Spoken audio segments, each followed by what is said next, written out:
ولاگ 10 روز کار در کافه. بریم ببینیم با هم چجوری میگذره. قبل از هر چیزی ساعت 7 صبح گوشیم زنگ خورد و تصمیم گرفتم حاضر شم. رفتم صورتم رو شستم و یه صبحونه خیلی مشتی خوردم. یه چای خوردم با 2 تا تخم مرغ تا ساعت 1 که قراره نهار بخورم گشنم نشه. ظرف غذامو برداشتم و تصمیم گرفتم برم سراغ کار. تو راه داشتم برای خودم شعر میخوندم که یهو سرپایینی خیلی عجیب دیدم و پشمام ریخت، چون اگه ترمز نداشته باشی ممکنه چپ کنی تو راه. رسیدیم به سوپرمارکت، یه سوپرمارکتی که 5 مترشو کردیم کافه و قراره ازش کلی پول دراریم.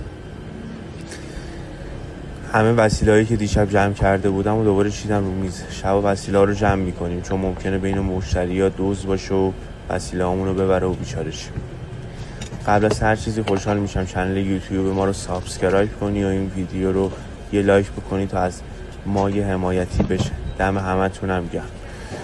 کافه رو تی زدم و همه وسیله ها رو ترتمیز کردم سر صبح تا یه انرژی خوب بیاد سراغم و قسمت بارمون بدرخشه و منتظر مشتریای خفنمون موندم.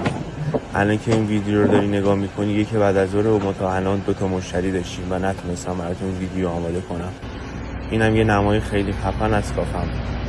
دم همتونم گرم تا ویدیو رو تا اینجا نگاه کردید.